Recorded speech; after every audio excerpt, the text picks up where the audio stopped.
Welcome to BIM Broadcast. We're here on another live short BIM broadcast session coming from Midwest University. I believe it is, March 22nd today, 2018. And I'm joined by HKS's Vickie Patel. Vickie, thank you for joining me. Thank you for having me. So, users or viewers of our YouTube channel probably don't know exactly who you are. Yeah, Would you tell me who is Vickie Patel? I am a BIM manager at HKS, an architect by training. So I've got about 10 years, 11 years of actual architectural experience. I've been doing this BIM management thing for a little bit over a year now. And besides that, I'm a very passionate person who loves to improve our workflows and processes, whether it's in the architectural world or whether it's at home. I'm always looking for new and better ways to make life easier for us. Nice. Easier life, that's what I want. I want the easier life too, it's great. So, as you were, before HKS, did you start at HKS directly? Yeah. So you've been at HKS for a long time. Yes, yeah. It was my first real architectural job out of college, and I'm still there. We were just talking about this earlier today, about how HKS is really good at keeping their people. Yes, yeah, that's one of the good things about HKS. It is truly a family. The people that have been there for years, I mean, there's people, we do a kind of a end-of-year event right around our Christmas party, and we list all the employees that are there, and we have them stand up. So if you've been there for 1 year, 5 years, so everybody stands up, and then people start to sit down. And the number of people that you still see standing after 20 years, 35 years, 40 years, I mean, it's still crazy. A sea of people. Yeah. Yeah, nice. So, I mean, it's kind of a personal goal of, I want to be one of those people. So hopefully HKS still loves me in 10 more years, 15 more years, and hopefully I'm pretty sure I will still love them because they've been great to me. Awesome. Well, let's talk a little bit about HKS. So, not everybody who's watching may know, because they may not compete with you directly or do the types of projects you work on, or just, not that they have their heads in the sand, but they just may not be paying attention to your kinds of projects. So who is HKS? So HKS was a company that was started by Harwood K. Smith. He started 77 years ago and mostly did commercial kind of developer type of work. And we have now progressed into a firm that is around about 1,500 people. We have 24 global offices, so we are in the APAC region too, with Singapore and Shanghai and New Delhi. And we do projects all the way from healthcare to hospitality to sports and entertainment. And we also do a little bit of education and governmental work. So healthcare is probably our biggest market. It's probably where a lot of our clients know us from. But we're also known for our hospitality and obviously sports and entertainment. Oh yeah, sports, absolutely. We've done 3 Super Bowl stadiums now. Well, we're working on the 3rd one now, but I mean, that's a big pride for us. And here in Minnesota, the U.S. Bank Stadium that just got finished and had the Super Bowl hosted, I believe, there? Yes, yeah. I don't follow football, so I don't know these things. Yeah. And I just lost half my viewership. I don't think so. It is BIM. It's BIM, yeah, it's true. It's just, you probably just gained more viewership. As long as I can speak hockey, at least the northern regions will be happy. Nice. So at HKS, you've been there for a while, and you've seen how they've grown, and you've been a part of that in a big way. Right. So what are some of the hurdles that you've run into as you've grown, and some of the things that you've found to be needs that maybe other firms might experience as well, but on a smaller scale? So the use of technology has always been embraced at HKS from a leadership style level, but when it comes down to the project teams, there's always a bit of a resistance, which I think is industry standard, because the things that we do in an architectural workflow are pretty complex, and to bring in some technology to say that, oh, it's going to make it easier and not really know, it is problematic. When we first rolled out Revit, our healthcare project did it, and they found so many issues, they had so many nightmares. But guess what? Once they got done with it, they were asked the question, and this was the defining question of whether we continued to use Revit or not, was if you had a choice to go back and do this project again, would you do it in AutoCAD or would you do it in Revit? And they said Revit, hands down. I found that so many times. That happens with a lot of people when they're first getting into Revit. They're like, oh, this is not what I'm used to. But then when they finish the project, especially a complicated project, and they realize, like, had this been AutoCAD, this would have been horrible. It would have been, much more difficult to collaborate or whatever. Revit solves it, even with the issues. Yeah. Revit solves it. Yeah, and it's just it's a different mindset, and they learned lessons from it. So that project originally started out as one file because that's what Revit is supposed to be, right? You're supposed to be able to do it in one model. And then they learn that, oh, well, our hardware doesn't allow us to. So A, let's start looking at better hardware, but B, it's still not going to solve it because hardware is not keeping up with it. So we're going to have to split the model. So we learned a lot of things from that one project, and that team knowing that, hey, next project, if we set it up with this in mind, split the model, use work sets, use use view settings to get things showing up correctly, then we can do it even better the next time. So at that point, healthcare went 100% Revit. It was a mandate. Any new project that starts, you're going to use Revit. And that, I think, that mandate there kind of moved the curve for HKS. Or else if it was just at a project-by-project level, we would probably be struggling. Yeah, still like a 50-50 or 60-40 split as opposed to like a 90-10 or maybe even more. Maybe you guys are nearly 100% firm-wide. I would say we're probably 95%. 95 Revit, we still have a lot of renovation work that comes in. And depending on the size of the renovation, it may not be worth it, which I totally agree. Still got to pick the right tool for the right job. Yep. Absolutely. So now that you said what, 1,500 users? Yeah, well, we're a 1,500 firm, but not users, but probably 900, 800 of those are designers, architects. Right, so, working in some kind of design software. So with that, there's a lot of management of this that you have to go through, a lot of understanding of who's doing what and how they're doing it, and how do you track some of that? Like, how do you know what's going down? So before it was kind of a ask the right people on the floor. Right. But we've started to implement y'all's Data Suite PAL, so that is going to start giving us a lot more information of who's using what, when they're using it, and how they're using it. That's going to be super helpful. We're also looking at different ways of kind of metering and measuring the other tools that they're using that are not in the Autodesk suite of things. So SketchUp, other plugins.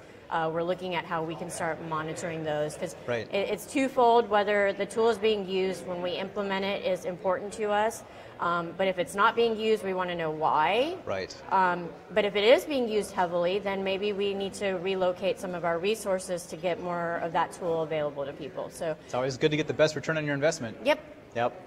Time-wise and monetarily. Yep. Even if it's a free tool, great, but use it and use it well. Yeah. So fantastic. So that's a big push for us this year to kind of gather that data. We're becoming more of a data-driven company. Yeah, data's huge.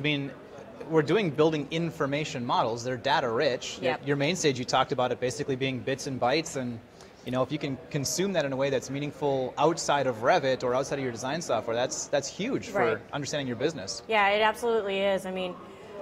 Up till last couple of years, even our financial data, all of that stuff was in spreadsheets and vision and whatnot, and now we're starting to analyze that, and just with the different leaders that we've got, with the different expertise we've got, they're all starting to turn on these little switches in their head and saying, okay, now if we can correlate this data to this data, now we can say, oh, this is why we were doing this, or this is why this project was much more successful than this other project that we thought. So there's a lot of stuff that we can mine from that just to improve our processes. And there's some people who think it's the big brother effect, but I think at the end of the day, even they realize that, hey, if I have this information about myself, I'm only helping myself. Exactly. And the nice thing about this is that as you kind of build up this data historically, you'll be able to predict some of the future performance. How is this next stadium project going to be run? Who should I have? Who should I not have?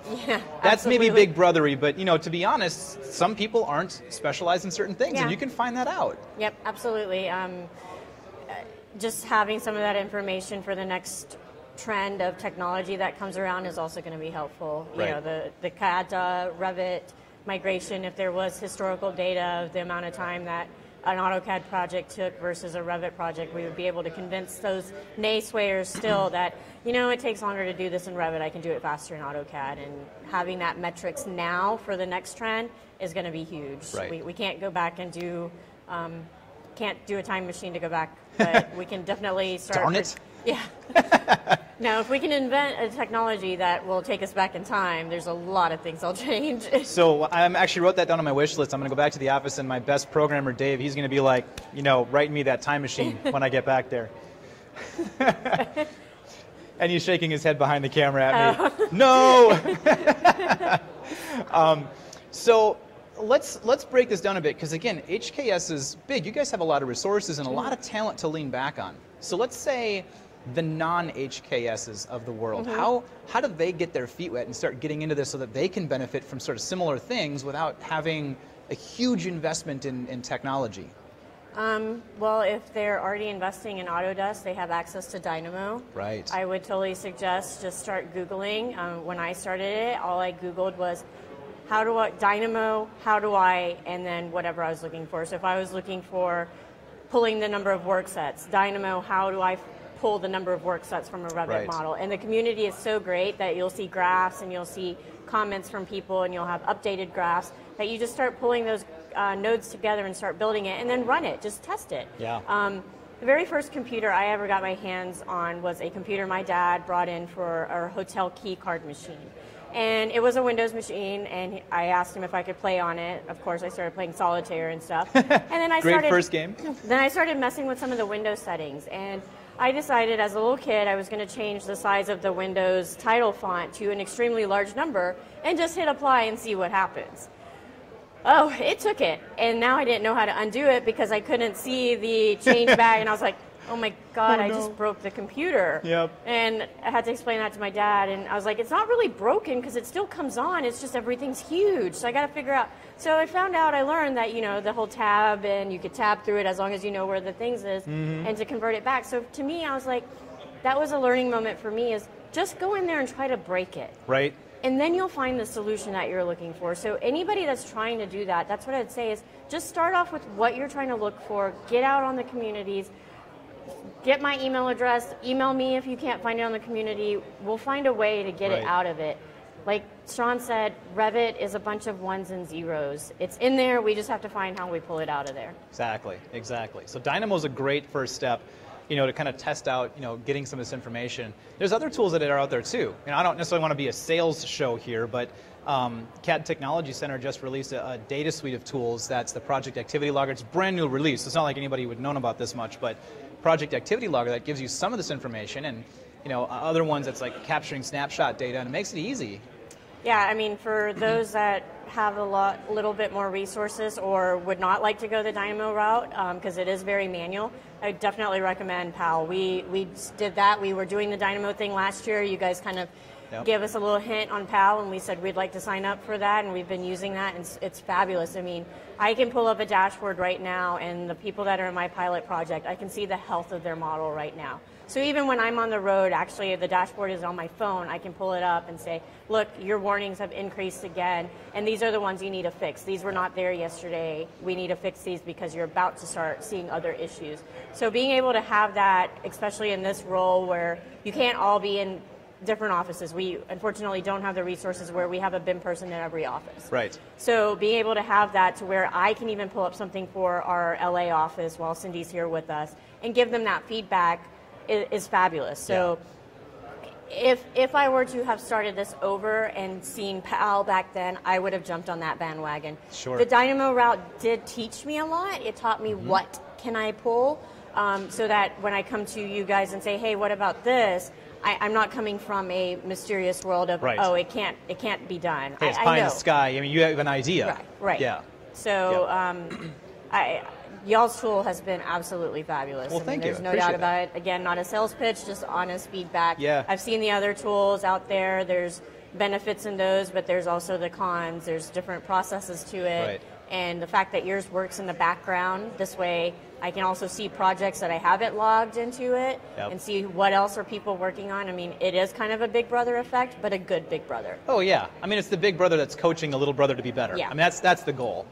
Big brother isn't always the hard-handed, bully. Yeah. It's tools are great. It's all in how you use them, guys. Yeah. It's all about how you use them. Yep. So, hopefully you can share this again, but you gave an example just a little while ago on main stage of a project that was potentially having some problems, and you discovered some of these things. Now, I don't necessarily want to tie it directly to PAL, but what were some of the things that you were able to discover by implementing some tools? Yeah, so you always, as a BIM manager, you get those teams that come to you and say, you know, my model's just saving slow, and they kind of allude that they think it's something wrong with the network. And before, when we didn't have this information, it was just, we were shooting in the dark. With this situation, that's what they came to me with, and rather quickly, within 5 minutes, we were able to narrow it down to one person. So this one person who probably was making a bunch of changes in the model and possibly waiting a little bit too long to save was causing this ripple effect to make other people think that they were saving slower. Right. So this thing that used to be a mystery and a thing that used to be I have to dig through the model and find out what's going on, I didn't even have to do that here. It was, okay, this is your problem and this is why, so let's change the behavior, let's get you to save a little bit quicker than you would have, and let's also clean up some of these warnings, because if this person is, in this case, they had multiple rooms on top of each other. Right. So if this person is doing something with rooms, then every time they're making that change is processing a little bit more. Yep. So again, causing a slowness in their workflow. So just having that information was so easy for me to diagnose it. Before, as I talked about on main stage, I would have to open the model, go through it element by element, Yep. find all those rooms that were on top of each other, make paper notes of it, and then send it over to them, and still then they would have to say, okay, well, which one of these are important, and can you group them together for me? Exactly. So again, I had to Yep. do manual work. This takes that out of the picture for me. It lets me focus on implementing new, better tools for the company rather than being that firefighter that's just putting out fires. Exactly. I like that analogy. Yeah. And also, you know, that whole investigation process you were talking about, you know, opening it up by hand yourself, that wouldn't have informed you about the user who was perhaps waiting No. too long to save. Yeah, no, that's it a whole absolutely different wouldn't, issue. Yeah, that absolutely would not have ever come up. I mean, that we've done things in the past. We've given people stopwatches. Yep. And we've given them stopwatches of start the watch when you start working, stop it, and then start it when you're saving, so that we can log that. And I mean, that's again a manual. Very manual. You have to hope that the person really presses the stopwatch Right. and logs all that, or else your data's flawed. You have to get like the easy button, so they want to hit it just because it does something funny. Yeah. I'm working. I'm not working. I'm working. Go, stop. Watching the spinning wheel. Yeah. One of our other clients was talking about some metrics that they found as well, specifically around warnings and some extraneous views that they ended up, if I recall the number correctly, with this particular project team, had they been working for a full year, they actually would have cost the company nearly $1 million just because of watching Revit spin when you're opening and when you're syncing to Central. And they were able to clean a lot of that time up by doing some basic model maintenance. They could prove the numbers, not just saying, oh, Revit's faster if you clean this stuff up. They're able to actually test it, clean it up, and then go, yep, look, save time here, Right. different metrics. This actually helps to improve the performance. Yeah, so we had another project who, they're in our pilot too, and same thing, they came to me and they said, well, our model's a bit sluggish now. You know, I was like, yeah, I've noticed that you guys haven't audited it, you haven't created a new central, you guys have added a bunch of views, you know, so we need to do some cleanup on it. Right. And they agreed, they said, well, we've been just pushing through a deadline, so yes, you're right. And they did that, and they haven't come back again. Right. So I was like, okay, great, we answered your question, because they naturally felt, okay, the model's much healthier now. Exactly. And that, again, is playing Forrester, where you're trimming out the stuff before it becomes this massive, like, hey, my model's crashing and no one's working for 24 hours, right? I mean, that's never a good feeling as a BIM manager. Absolutely not. That's one of those days when you're like, oh, I hope I wore antiperspirant because I'm sweating it out, because yikes. Probably shouldn't share this, but I keep some at my desk just in case. There you go. We'll keep that a secret? Is that a secret? That's fine. People watching will know that, hey, she's prepared. That's right. Exactly. So what are some of the next steps you guys are looking forward to in this sort of analytics or kind of monitoring data and information behind these models? So we're hoping to be able to gather the trends from this and improve our training. That's ultimately the end goal. That's kind of how we sold it to leadership. We said, even if the other data isn't valuable, for us to see that, you know what, we've been telling and teaching these folks that in-place families are not the thing to do, but we're still seeing them. Right. So we need to focus a little bit more. We might need to start pulling in studios separately and saying, look, you guys keep doing this as an in-place family. Why? Tell us why, and we'll show you a better way. Right. Or we can start seeing that, hey, hospitality uses groups versus healthcare uses super families. Right. And then get those two groups together and say, look, this is why healthcare is using this. You guys know there's problems with groups. Is there an approach here, and what kind of training do you need to start using this method? Right. So essentially just to improve their workflows, because the feedback we get from our end users is that if I had just known of the better way to do it, I would have done it. Or if I could have just gotten that coaching, would do it. There's other complications with that. We do provide the training, and deadlines are always the thing, so they can attend. Right. But if I know that, hey, this person was doing this on the last project, I can go to leadership and say, before you put them on the next project, put them on something that's still going to make them billable, but let me have a couple hours of their time. Right. And let's coach them through this so that the next project is even more efficient.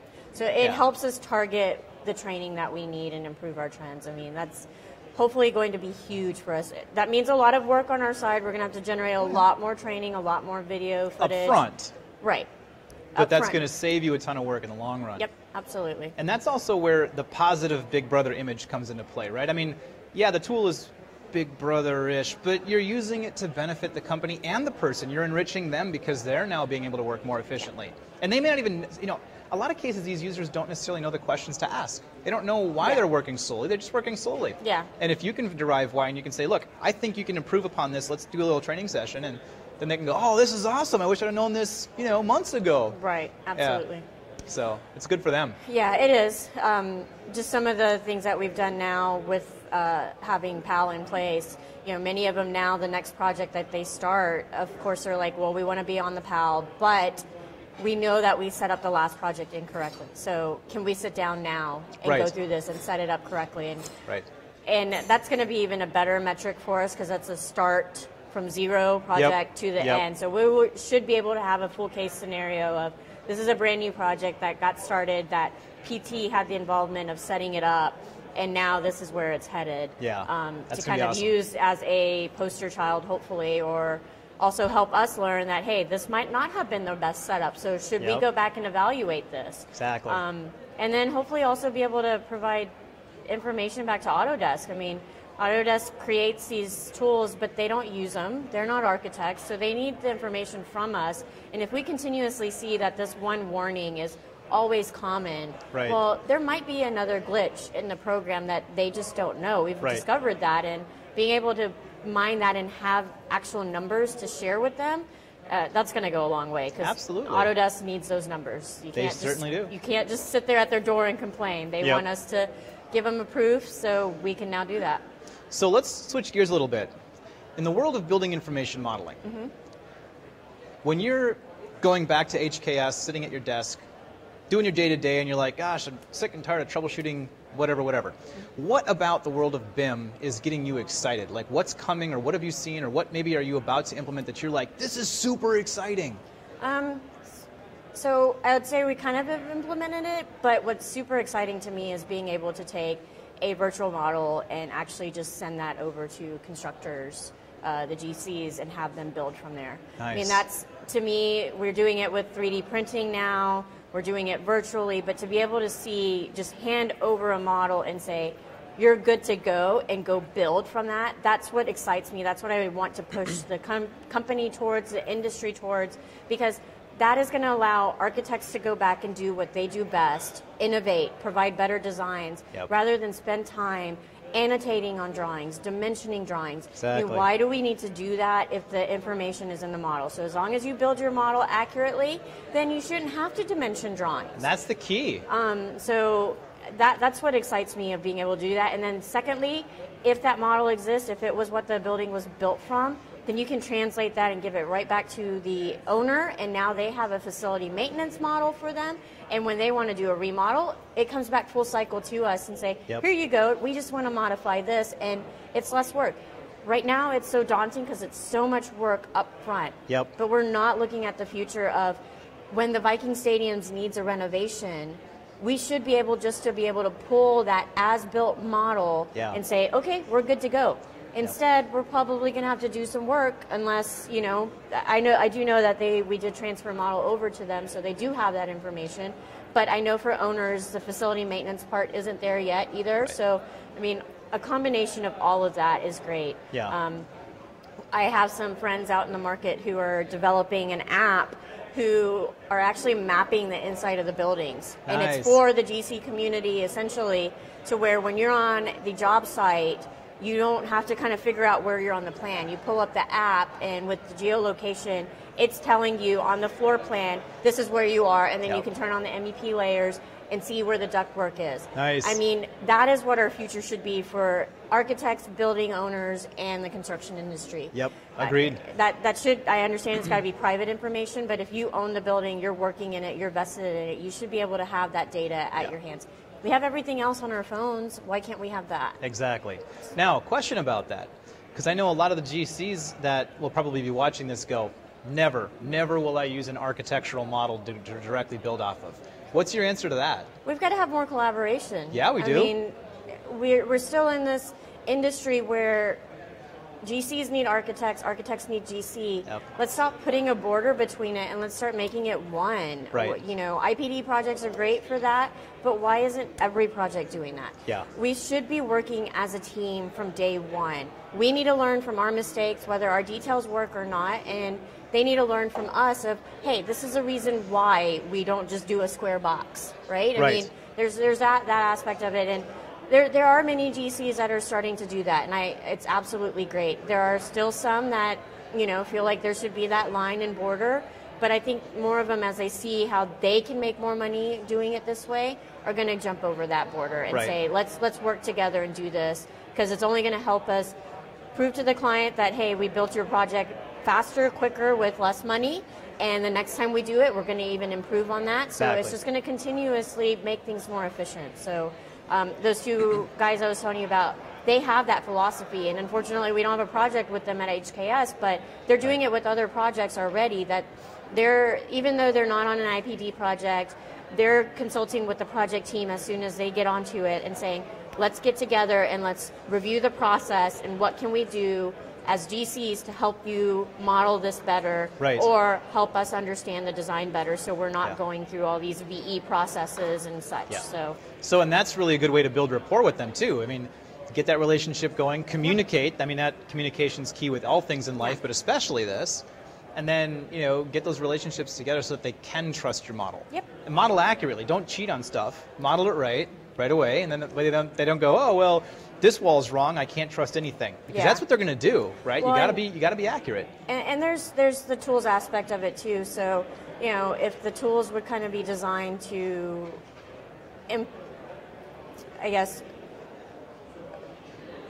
kind of emulate the real world, it would help too. So when you draw walls in Revit, it's really difficult to set their heights, right? If a wall goes, whether it goes to deck or whether it stops at the ceiling, if there were those kind of connections that when you drew the wall or you drew a wall type, there'd be some pop-ups that say, or some settings in there that say, hey, this wall actually needs to go up to the ceiling, the metal stud does, or the gyp does, and then the metal stud needs to go past. You know, the applications know when they hit the ceiling. So why can't they do that? Right now we have to manually set that, so that's where some of those walls become inaccurate. This wall type is supposed to only go 8 feet high. Well, it's time to micromanage all that. Yeah, and that's where you lose efficiency. Architects are not going to want to do that. They want to go solve that life safety issue, making sure the exit is in the right location. They don't want to go through and make sure each one of their walls is the right height. Absolutely. So in order to keep this not super long a segment, let's transition to the last little part. Okay. So I warned you about this before the show started. Every one of my guests on BIM broadcast, they get an opportunity to have a 60-second soapbox. Okay. Topic of your choice. Okay. 1, 2, 3, go. So yeah, if I got up on a soapbox and talked about anything to try to get people inspired of changing stuff, let's kind of get into a world of being more collaborative. I mean, there are reasons to be competitive, and then there's reasons to be collaborative. And just this idea of, well, I'm not going to share it with you because that's going to make you do it better than I am. I just absolutely hate that. It exists within our BIM industry. You know, one BIM technologist might not want to share with another one because they might do it better and faster than you. And I'm just not of that thinking. I am very happy to share whatever information I have, because if you can go back and do it better at your company, there's chances we might work together in the future, and it's just going to help us work better. And there's another philosophy behind that. Any knowledge I share is going to stay here on Earth even when I leave. So that's my little memory. So if I can help a person younger than me now and they might move up in their world of BIM quicker than I am, that's fine, because 20 years from now, when we're not even in the same firm, they're going to remember that, hey, Vickie is the one that kind of helped me get to this point. Yep. So that's a big challenge for me, because you can't change those mindsets. You can't change people when they don't want to. But people out there listening, just kind of remember that one thing of, if there's anything that you can get from sharing your information, it's you're going to leave back your legacy. So if you want to make sure people know that, hey, you're the best BIM technologist out there, share your information, because that's how they're going to remember you. There's so many places. I just got into this 2 years ago. Right. And there's so many people that know me by my name, and I don't even, I'm like, how? I've never met you. You reached out to me on LinkedIn. Why? Well, I heard about you through such and such, and you've been doing this, and it's really great. Can we collaborate? And it's like, that's exactly what I wanted. How to become immortal. Yep. Knowledge, teach and share. Yep. Exactly. Vickie, thank you so much for your time today. I really appreciate you joining me. I look forward to talking with you more in the future. Absolutely. Thank you all, and pay attention to some of our other BIM broadcasts that we'll be posting here in the near future as well.